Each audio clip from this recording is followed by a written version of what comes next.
প্রজাতন্ত্র দিবসে এর থেকে ভালো গিফট বোধহয় ভারতের পক্ষে পাওয়া সম্ভব ছিল না।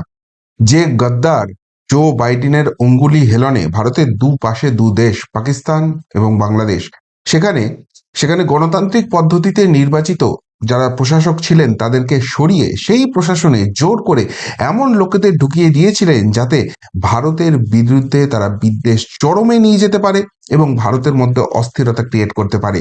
সেই গদ্দারকে প্রশাসনে বসে এবার ডোনাল্ড ট্রাম্প সোজা ঘাড় ধাক্কা দিয়ে দরজা থেকে বার করে দিলেন, নিজের প্রশাসন থেকে হাঁটিয়ে দিলেন এবং ভারতের বিরুদ্ধে যে পাপ করেছিলেন তার সাজা বোধহয় দিলেন। তবে এখানেই শেষ হয়নি, আরো সাজা আগামী দিনে হয়তো অপেক্ষা করছে। কিন্তু কিন্তু আজকের দিনের বোধহয় সেরা খবর এইটাই, হাসিনা ইমরানকে ক্ষমতা থেকে সরানোর মূল চক্রী ডোনাল্ড লুর চাকরি গেল।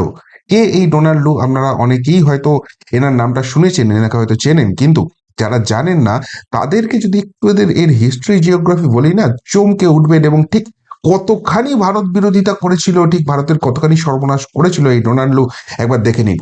পাকিস্তান ও বাংলাদেশের প্রধানমন্ত্রীর খুশি থেকে ইমরান খান ও শেখ হাসিনাকে উচ্ছেদের পিছনে একেই মূল ষড়যন্ত্রকারী হিসেবে বলছে এবং কুখ্যাত সিআইএ এজেন্ট হিসেবেও একে দাগিয়ে দিচ্ছেন ইন্টারন্যাশনাল মিডিয়া। এবং সব থেকে বড় কথা, মার্কিন প্রশাসন যেটা রয়েছে, ডোনাল্ড ট্রাম্পের প্রশাসন যারা রয়েছে, তারাই কিন্তু এই ডোনাল্ড লু সম্বন্ধে ভয়ঙ্কর ভয়ঙ্কর সব কথা আনছে। মার্কিন প্রেসিডেন্ট হিসেবে শপথ নেওয়ার আগেই ডোনাল্ড ট্রাম্পের তরফ থেকে বিদেশ মন্ত্রক থেকে এই ডোনাল্ড লুকে সরে যাওয়ার জন্য কিন্তু নির্দেশ দেওয়া হয়েছিল। আর সেই নির্দেশ মেনেই শেষ পর্যন্ত বিদেশ মন্ত্রকের চাকরিতে ইস্তফা দিয়েছেন প্রাক্তন মার্কিন প্রেসিডেন্ট জো বাইডেনের অপকর্মের অন্যতম এই ফেঙাত ডোনাল্ড লু। আর এই খবর জানতে পেরেই একদিকে শেহবাজ শরীফ পাকিস্তান, অন্যদিকে মোহাম্মদ ইউনূস বাংলাদেশ, দুজনের কপালেই কিন্তু চিন্তার মেঘটা কিন্তু বাড়ছে, ভাঁজটা কিন্তু বাড়ছে। কেন? কেননা আমেরিকার যে জো হুজুরগিরি একটা কথা আছে না, সেই জায়গাটা যারা করতে রাজি হয়নি, দক্ষিণ এশিয়ার সেই দেশগুলো, এবং যারা কিন্তু একটু দুর্বল অর্থনৈতিকভাবে এবং অন্যান্য দিক থেকেও দুর্বল, তাদের অনেকগুলো দেশেরই রাষ্ট্রপ্রধানকে বদলে দিয়েছে এবং গণতান্ত্রিক পদ্ধতিতে রাষ্ট্রপ্রধান যারা হয়েছিলেন তাদেরকে সরিয়ে দিয়ে সেখানে অস্থিরতা ক্রিয়েট করেছেন। এবং তারপর সেখানে যাদেরকে বসিয়েছেন তারা বেছে বেছে সকলেই ভারতের বিপক্ষে কাজ করতে পারেন এমন লোককে কিন্তু ক্ষমতায় নিয়ে এসেছেন। এবং এই কাজের জন্যই এই সিআইএ চর ডোনাল্ড লুকে দায়িত্ব দিয়েছিল জো বাইডেন। আর দায়িত্ব পাওয়ার পরই প্রথম মিশন এ শুরু করে পাকিস্তানে। পাকিস্তান থেকে ইমরান খানকে সরাতে একের পর এক পরিকল্পনা করে এবং পাক রাজনীতিতে ঘোষিত শত্রু, দেখুন সব দেশেই তো রাজনৈতিক একটা ইকুয়েশন থাকে, তো পাক রাজনীতিতে ঘোষিত শত্রু বেনজির ভুট্টো এবং নওয়াজ শরীফের দল, এদের দুজনকে প্রথমেই এরা এক ছাতার তলায় নিয়ে চলে আসে। এবং এই প্রক্রিয়া যখন শুরু হচ্ছে তখনই কিন্তু 2022 সাল মার্চ মাস, সেই সময় ইমরান খান কিন্তু সরাসরি এই ডোনাল্ড লুয়ের দিকে আঙুল তুলেছিল, বলছে আমার সরকারকে অস্থিতিশীল করার চেষ্টা করছে। কিন্তু যাই হোক, শেষ পর্যন্ত ইমরান খান কিন্তু গদি বাঁচাতে পারেনি, তাকে জেলে যেতে হয়েছে এবং তার পিছনে পুরো কারসাজিটা ছিল এই ডোনাল্ড লু। আর এই এই ইমরান খানকে যখনই সরানো গেছে, সেখানে যে সরকারটা তৈরি করেছে তারা কিন্তু অনেক বেশি ভারত বিরোধী, কি করে ভারতে অস্থিরতা ক্রিয়েট করা যায় সেই জায়গাটা করছে। কিন্তু ততদিনে 370 ধারা উঠে গেছে এবং 370 ধারা উঠে যাওয়ার ফলে কাশ্মীর দিয়ে জঙ্গি পাঠিয়ে ভারতকে আর কোনো রকম ডিস্টার্ব করা যাচ্ছে না। সেই জন্য এই ডোনাল্ড লুকে দায়িত্ব দেওয়া হয় এবার বাংলাদেশকে অস্থির করে তোলো, সেইখান থেকে পাকিস্তান এবং বাংলাদেশের যোগাযোগটা স্থাপন করো এবং পশ্চিমবঙ্গের মধ্য দিয়ে ভারতবর্ষে ঢুকে ভারতবর্ষকে ডিস্টারবেন্স করো। এই মাস্টার প্ল্যান তৈরি হয়েছিল। এবং সেখানে শেখ হাসিনাকে আসর থেকে সরাতে, তাকে দেশ থেকে তাড়াতে কিভাবে প্ল্যান সাজিয়েছিল দেখুন। এই কাজে তাকে বাইরে থেকে তখন সাহায্য করছে একদিকে বিদেশমন্ত্রী হিলারি ক্লিন্টন আর বাংলাদেশের রাষ্ট্রদূতের দায়িত্ব পাওয়া পিটার হার্স আর মার্স বানকাট্রি। এরা সমস্ত রকম ভাবে এই ডোনাল্ড লুয়ের সঙ্গে কাজ করছে। এবার এদের সহায়তা নিয়ে বাংলাদেশ জুড়ে নাশকতামূলক কাজকর্ম চালিয়ে যেতে সরকারকে বিব্রত করতে বিভিন্ন রকম পরিকল্পনা তখন নেওয়া হয়। এবং 2023 সালের 22শে সেপ্টেম্বর এদিকে যখন এইসব হচ্ছে, তখন জো বাইডেন ওদিকে আমেরিকা থেকেও কিন্তু এই ডোনাল্ডকে সাপোর্ট করে যাচ্ছে যাতে তার মিশনটা সাকসেসফুল হয়, ভারত বিরোধী এই জায়গাটা তৈরি হয়। এবং 2023 সালের 22শে সেপ্টেম্বর বাংলাদেশের শীর্ষ প্রশাসনিক আমলা ও রাজনৈতিক নেতাদের উপর ভিসা নিষেধাজ্ঞা জারি করে দেয় মার্কিন যুক্তরাষ্ট্র, যাতে তারা বুঝতে পারছে তারা প্ল্যান অনুযায়ী সাকসেসফুল যদি হয়, এখানে একটা অস্থিরতা তৈরি হবে এবং দেশ থেকে তখন এদেরকে পালাতে হবে, এবং সেই জায়গায় যাতে আমেরিকায় গিয়ে এরা কোনো রকম আশ্রয় দিতে না পারে, সেই কাজটা কিন্তু 2023 সালের 22শে সেপ্টেম্বরই সেরে ফেললো। এরপর জুলাই আগস্টে যে কোটা সংস্কার আন্দোলন হচ্ছে, তার আড়ালে অ্যাকচুয়ালি ছিল শেখ হাসিনাকে বিতাড়নের এবং ক্ষমতা থেকে উচ্ছেদ করার পরিকল্পনা। এবং এই পুরো প্ল্যানটার মাস্টার মাইন্ড নাকি এই ডোনাল্ড লু, তার হাত ধরেই পুরোটা হয়েছে। এবং সেই কাজে যখন এই সো কল ছাত্র, যারা বেসিক্যালি এক একটা চোর, লাস্টে গিয়ে অন্তর্বাস থেকে শুরু করে হাঁস মুরগি মাছ যা পেরেছে সমস্ত কিছু চুরি করেছে, তারা যখন পাচ্ছে না, তখন বাংলাদেশের যে সেনাপ্রধান আছে, যিনি আবার শেখ হাসিনার ঘনিষ্ঠ আত্মীয় হন, তাকেও নিজের কনফিডেন্সে নিয়ে নেন এবং সেই ওয়াকারুজ্জামানকে কাজে লাগিয়েই শেষ কাজটা তিনি করে ফেলেন। এবং সেই জন্য যখন শেখ হাসিনা দেশ ছাড়ছেন, এই ওয়াকারুজ্জামান তাকে সাংবাদিক বৈঠকটুকু অবধি করতে দেননি। এরপর বাংলাদেশে যখন রাজনৈতিক পালা হয়ে গেল, তখন গত সেপ্টেম্বরে শেষবারের মতো ঢাকায় গিয়েছিল এই ডোনাল্ড লু। এবং ওই সফরে গিয়েই তিনি আওয়ামী লীগ এবং মুক্তিযোদ্ধাদের নির্মূল করার নির্দেশ দেন মোল্লা ইউনিসকে। কিভাবে ওই পরিকল্পনা বাস্তবায়িত হবে তার রূপরেখাও চূড়ান্ত করেন। এবার এই জায়গাতেই দেখুন, সেপ্টেম্বর মাস থেকেই কিন্তু এই আওয়ামী লীগকে ব্যান করতে হবে, মুক্তিযোদ্ধাদের এখানে সরিয়ে দিতে হবে, এই ধরনের যে ডাকগুলো বাংলাদেশে শুরু হয়েছে, তার পিছনে পুরো মাস্টার মাইন্ডটা ছিল কিন্তু এই ডোনাল্ড লুর। এবার এদিকে যখন হচ্ছে এইসব কাণ্ড কারখানা, তখন কিন্তু ওদিকে ভোটে জিতে গেলেন ডোনাল্ড ট্রাম্প। আর যে মুহূর্তে ডোনাল্ড ট্রাম্প জিতে গেলেন, তখন এরা বুঝতে পেরেছিলেন যে এবার দিন শেষ হয়ে আসছে। জো বাইডেনের অঙ্গুলি হেলনে যেসব পাপ করেছেন, সেটা কড়াই গন্ডায় সেটা কিন্তু মাসুল দিতে হবে। আর তাই রাষ্ট্রপতি হওয়ার পরই প্রথমেই যে কাজটা করেন ডোনাল্ড ট্রাম্প, সেটা হচ্ছে এই মার্শা বার্নিকাট, তাকে কিন্তু সরিয়ে দেওয়া হয়।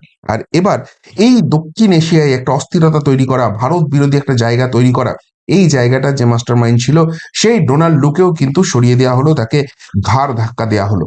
একদিকে যখন ডোনাল্ড লু এর চাকরি যাচ্ছে, অনেকেই বলছেন না ডোনাল্ড ট্রাম্প এসেছে, সে তো আমেরিকার কথাই ভারতের ফার্স্টে ভাববে, ভারতকে বাঁশ দিয়ে ছেড়ে দেবে। এদিকে দেখুন, আরো দুটো ইম্পর্টেন্ট আজকে ইমপ্রুভমেন্ট হয়েছে, এবং সেখানে সবটাই কিন্তু ভারতের পক্ষেই যাচ্ছে। যেটা নতুন হয়েছে সেটা হচ্ছে নতুন প্রতিরক্ষা সচিবের দায়িত্ব নিয়ে আসা হলো পিট হেগসেথকে। কে এই পিট হেগসেথ, এবং সেখানে নিয়ে আসা এবং আটকানো নিয়ে কিরকম নাটক হলো একবার দেখুন। আমেরিকান সেনেটে আজকে হাড্ডাহাড্ডি একটা লড়াই হয়েছে, এবং সেই হাড্ডাহাড্ডি লড়াইয়ের শেষে এই পিট হেগসেথকে নতুন প্রতিরক্ষা সচিব পদে বেছে নেওয়া হয়েছে। একে বিরোধিতা করা হয়েছে এবং ভোট সংখ্যা টাই হয়ে যায়, 50-50% ভোট হয়ে যায়। এবং তখন একটা নির্ণায়ক ভোটের ব্যাপার হয়। সেই নির্ণায়ক ভোটটা দেন president, vice president JD Vance. এই জেভি ভান্স আবার ডোনাল্ড ট্রাম্পের অত্যন্ত ঘনিষ্ঠ, এবং একে ভাইস প্রেসিডেন্ট করা নিয়ে কিন্তু তার দলের মধ্যেই একটা বিদ্রোহ ছিল। কিন্তু সেখানে এইসব ক্ষেত্রে জেবি ভান্সের ভোট খুব ইম্পর্টেন্ট হবে সেটা বুঝতে পারছিলেন ডোনাল্ড ট্রাম্প। কেননা জো বাইডেন যেভাবে প্রশাসনে ঘুঁটি সাজিয়ে দিয়ে গেছে, সেটাকে যদি নির্মূল করতে হয়, প্রশাসনকে স্বচ্ছ করতে হয়, নিজের মতো নিয়ে আসতে হয়, অনেকগুলো ইম্পর্টেন্ট স্টেপ ডোনাল্ড ট্রাম্পকে করতে হবে। এবং সেই জেবি ভান্সের ভোটেই কিন্তু শেষ পর্যন্ত জয়ী হন এই প্রাক্তন সেনানী প্লাস ফক্স নিউজের প্রাক্তন সঞ্চালক, অ্যাঙ্কার ছিল। কিন্তু একে নিয়ে এত কথা হচ্ছে কেন, এবং এ ভারতপন্থী বা এ আসার জন্য ভারতের কি সুবিধা হবে? একে নিয়ে যেটা হচ্ছে 50-50 যে হয়ে গেছে, তার বড় কারণ হচ্ছে এই পিটের যারা সমর্থক, তারা বলছে পিট যেহেতু একজন সেনা ছিল, তার সেনা জীবনে অত্যন্ত দক্ষতার পরিচয় দিয়েছে, সুতরাং পেন্টাগনে মানে আমেরিকার যেটা সামরিক দপ্তর, সেখানে তিনি এক ধরনের যোদ্ধা সংস্কৃতি আমদানি করবেন। অন্যদিকে যারা বিরোধিতা করছিলেন, তারা এর বিরুদ্ধে মারাত্মক মারাত্মক অভিযোগ করছেন। কি অভিযোগ করছেন? বলছে তার বিরুদ্ধে একাধিকবার অতীতে যৌন অশালীনতা, গার্হস্থ্য নির্যাতন এবং আর্থিক নয়ছয়ের অভিযোগ উঠেছে। সুতরাং এইরকম একটা লোক আমেরিকার প্রশাসনকে ভালো করার জন্য কিভাবে কাজ করতে পারে?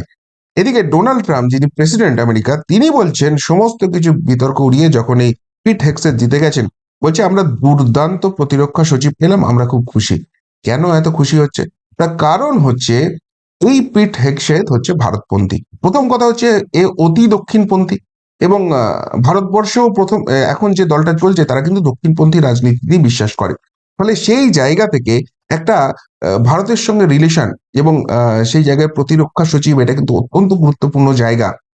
অস্ত্র, টেকনোলজি, আগামী দিনে তৃতীয় বিশ্বযুদ্ধ, অনেক কিছু সেগমেন্ট 2025-এ হবে, সেখানে ভারতের সঙ্গে কনফিডেন্সে থাকতে পারে এমন লোককে আনাটা কিন্তু ডোনাল্ড ট্রাম্পের একটা বাধ্যবাধকতা ছিল।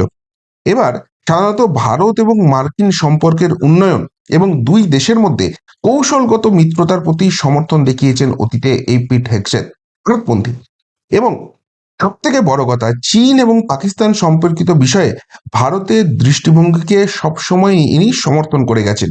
বিশেষ করে ভারতের নিরাপত্তা এবং সন্ত্রাস দমন বিষয়ক, ভারতের নিরাপত্তা এবং সন্ত্রাস দমন, আগে তো পাকিস্তান ছিল, এখন তার সঙ্গে অ্যাডেড হয়েছে বাংলাদেশ। এই দুই দেশ মিলেই তো সমস্ত ডিস্টারবেন্স ক্রিয়েট করতে চাইছে। বাংলাদেশ থেকে রোহিঙ্গা ঢুকে যাচ্ছে, যত মুজাহিদিন ঢুকে যাচ্ছে, যত টেররিস্টরা ঢুকে যাচ্ছে, এখন কাশ্মীর দিয়ে পাচ্ছে না। পাকিস্তান থেকে বাংলাদেশে আসার ভিসা শিথিল করে দেওয়া হয়েছে। ডোনাল্ডু তার তার মাস্টার মাইন্ড ছিল, সেই জায়গা থেকে এখন বাংলাদেশে এসে তারা ভারতবর্ষে ঢুকে যাচ্ছে। এবং যেহেতু এখানে একটা বিপক্ষ দল রয়েছে, ভারতের পক্ষে সেই জায়গাটা খুব খুব প্রবলেম হচ্ছে। এবং ভারত যে ভেতরে ঢুকে কিছু করবে, ওইদিকে কিছু করবে, সেটা পাচ্ছে না, তার কারণ এখানে আন্তর্জাতিক চাপ রয়েছে। এই জায়গায় পিট হেগসেথ এসে যাওয়া, যে ভারতপন্থী এবং ভারতের সঙ্গে যে কনফিডেন্সে থেকে কাজ করবে, এটা কি ভারত মার্কিন যে রিলেশন আছে সেটাকে ডিস্ট্রয় করবে নাকি আরো বেশি ইমপ্রুভ করবে? ওই যে বলছিলেন না, ডোনাল্ড ট্রাম্প আমেরিকায় প্রেসিডেন্ট হলে ভারতের কি হয়ে যাবে, ভারতের এই সব পজিটিভ দিকগুলোই আসবে।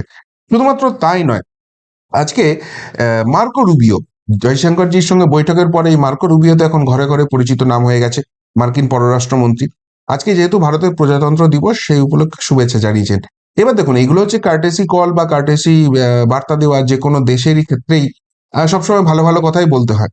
কিন্তু সেখানে বলতে গিয়ে তিনি যে যে পয়েন্টগুলো তুলে ধরেছেন সেগুলো কিন্তু মারাত্মক। এবং সেটা যে এই ইন্দো ইউএস রিলেশনটা আগামী দিনে কতখানি গুরুত্বপূর্ণ হতে চলেছে এবং ভারতকে ঠিক কতখানি গুরুত্বপূর্ণ কাউন্টার পার্ট হিসেবে আমেরিকা দেখছে, সেটা প্রতি ছত্রে ছত্রে প্রমাণ হয়ে যাচ্ছে। তিনি তার বার্তায় কি বলছেন? বলছেন, ভারত সংবিধান গ্রহণের উৎসব পালন করছে।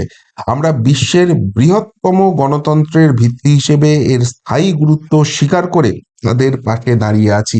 খুব ইম্পর্টেন্ট কথা, এর স্থায়ী গুরুত্ব স্বীকার করে। বারবার বলছি না, আমেরিকার সঙ্গে চারটে দেশের সম্পর্ক খুব ভালো এবং তারা সেই জায়গায় তাদেরকে কিন্তু স্পেশাল স্ট্যাটাস দিয়ে রেখেছে। জাপান, সাউথ কোরিয়া, অস্ট্রেলিয়া এবং ইসরায়েল ভারতকে সেই গোষ্ঠীতে, সেই স্পেশাল সেগমেন্টে আমেরিকার বিশেষ বন্ধুর জায়গায় আমেরিকা নিয়ে আসতে চাইছে। এবং সেখানে মার্কো রুবিওর এই কথাগুলো কিন্তু অত্যন্ত গুরুত্বপূর্ণ। তিনি বলছেন, আমেরিকা ও ভারতের মধ্যে অংশীদারিত্ব নতুন উচ্চতায় পৌঁছে যাচ্ছে এবং এই অংশীদারিত্ব শুধুমাত্র উভয় দেশের জন্য নয়, সমগ্র বিশ্বের জন্য গুরুত্বপূর্ণ। এ কথাটা বলছিলাম, থার্ড ওয়ার্ল্ড ওয়ার লাগতে পারে, এই প্রেডিকশন আছে। হবে কি হবে না ফিউচারের গর্বে, কিন্তু হতে পারে। এবং সেখানে হলে ভারতের অবস্থানটা অত্যন্ত গুরুত্বপূর্ণ এবং এশিয়াকে কন্ট্রোল করার জন্য ভারতের যে জায়গাটা রয়েছে, সেই জায়গাটা আমেরিকা অত্যন্ত গুরুত্ব দিয়ে দেখছে। এবার আপনারা প্রশ্ন করবেন, জাপান এবং সাউথ কোরিয়া তারা তো রয়েছে আমেরিকার সঙ্গে, তাহলে ভারতকে কিসের জন্য দরকার হয়ে পড়েছে? দেখুন, জাপান এবং সাউথ কোরিয়া টেকনোলজিক্যালি অনেক স্ট্রং রয়েছে, অনেকভাবে আমেরিকার পাশে রয়েছে, কিন্তু তাদের জনসংখ্যা এবং তাদের সেনাবাহিনীর সংখ্যা, তারা কিন্তু যখন চীন বা এই ধরনের দেশগুলো বিপক্ষে চলে যাবে, তখন কিন্তু এরা পারবে না। সেখানে ভারত কিন্তু অত্যন্ত গুরুত্বপূর্ণ রোল প্লে করবে এবং এই জায়গাটাকেই জোর দিচ্ছেন মার্কো রুবিও। শুধুমাত্র তাই নয়, আগামী দিনে যুদ্ধ দুটো জায়গায় খুব গুরুত্বপূর্ণ সেগমেন্ট হবে। একটা হচ্ছে মহাকাশ, স্যাটেলাইট যার কাছে থাকবে, স্যাটেলাইটের কভার যার কাছে থাকবে, সে কিন্তু অ্যাডভান্টেজ পাবে। আর একটা হচ্ছে সমুদ্র, সমুদ্রের তলা দিয়ে যে যুদ্ধগুলো হবে সেটা মারাত্মক হতে চলেছে। এই দুটো জায়গাতেই ভারতের সঙ্গে অংশীদারিত্ব অনেক বেশি বাড়াতে চলেছে মার্কিন প্রশাসন, ডোনাল্ড ট্রাম্প প্রশাসন। এবং সেই উপলক্ষেই বলছে, আমরা মহাকাশ গবেষণায় আমাদের যৌথ প্রচেষ্টাকে এগিয়ে নিতে এবং একটি স্বতন্ত্র, উন্মুক্ত এবং সমৃদ্ধ ইন্দো প্যাসিফিক অঞ্চলকে উন্নত করার জন্য কোয়াড, কোয়াড মানে হচ্ছে চারটা দেশের সংগঠন, আমেরিকা, ভারত, অস্ট্রেলিয়া, জাপান, এই চারটে দেশকে নিয়ে যে কোয়াড, এই কোয়াডের মাধ্যমে আমাদের সমন্বয় আরো বাড়ানোর জন্য সামিল করছি। অর্থাৎ এখানে অস্ট্রেলিয়ার সঙ্গে তো খুব ভালো সম্পর্ক ছিলই আমেরিকার। জাপান, তারা ওই পরমাণু বোমা, হিরোশিমা নাগাসাকি ওসব পেরিয়ে কিন্তু এখন আমেরিকার অত্যন্ত ঘনিষ্ঠ হয়ে গেছে। এই জায়গাটায় ইসরায়েলও ছিল, এবার ভারতবর্ষকেও নিয়ে চলে আসছে। তার জন্য একটা আলাদা কোয়াড ফরমেশন করেছে। আমেরিকা যেহেতু একটু দূরত্বে আছে, ভারতের সঙ্গে এই বৈঠক করা, কোনো কিছু সাপোর্ট করা, বৈঠকের থেকেও সাপোর্ট, যুদ্ধ লাগলে ভারতের যে সাপোর্টটা, সেইটা আমেরিকা থেকে করতে একটু সময় লাগবে। এই জন্য একদিকে জাপান, পূর্ব দিক থেকে ওদের সাপোর্টটা চলে আসবে, আর দক্ষিণ দিক থেকে অস্ট্রেলিয়া এই সাপোর্টটা কিন্তু রেডি করে রেখে দিয়েছে। কিছু হলেই ভারতকে এই সাপোর্টটা এরা পৌঁছে দেবে। এবং এই চারজনকে নিয়ে একটা কোয়াড তৈরি করছে, যেটা আগামী দিনে করবে। ফলে ওই যারা প্রশ্নটা করছিলেন যে সত্যি ডোনাল্ড ট্রাম্প এলে কি হবে, মোদির এত ভালো বন্ধু, তাতে ভারতের কি এসে যাবে, এ তো আমেরিকার কথাই বলছেন না। ভারত যে অত্যন্ত গুরুত্বপূর্ণ কাউন্টার পার্ট, এবং ভারতকে বেশ করেই আগামী দিনে আমেরিকার অনেক রিলেশন ডিপেন্ড করছে। বিশেষ করে থার্ড ওয়ার্ল্ড ওয়ার যদি লেগে যায়, সেই অবস্থায় ভারতের অবস্থানটা অত্যন্ত গুরুত্বপূর্ণ হতে চলেছে, অতি ছত্রে প্রমাণ করে দিচ্ছে। সেই জন্য মার্কিন প্রশাসনের ভেতরে যারা ভারত বিরোধী হিসেবে বসে রয়েছে, ভারতের ক্ষতি করতে পারে, আগে তাদের সাফাই অভিযান চলছে। এমন কাউকে রাখা যাবে না যারা ভারতের মধ্যে অস্থিরতা ক্রিয়েট করতে পারে। অন্যদিকে যাদেরকে প্রশাসনে নিয়ে আসা হচ্ছে, ভারতীয় বংশোদ্ভূত কিংবা ভারতপন্থী, যাতে ভারতের সঙ্গে ভবিষ্যতের রিলেশনটা অনেক বেশি মজবুত হয়। এটাই নতুন ভারত, নরেন্দ্র মোদীর ভারত, এবং নরেন্দ্র মোদীর সঙ্গে ডোনাল্ড ট্রাম্পের যে সখ্যতা, তার বেনিফিট এইভাবেই ঠিক ভারতবর্ষ পাচ্ছে। কি বলবেন ডোনাল্ড লুইয়ের অপসারণ এবং পিট হেগসেথ বা মার্কো রুবিওর এইসব ঘটনা নিয়ে? যদি কিছু বলার থাকে অবশ্যই কমেন্ট বক্সে কমেন্ট করে জানাবেন। এখনকার মতো এখানেই শেষ করলাম, ফেরত আসছি নতুন প্রতিবেদন নিয়ে খুব তাড়াতাড়ি। ভালো থাকবেন, সাথে থাকবেন, পাশে থাকবেন। নমস্কার।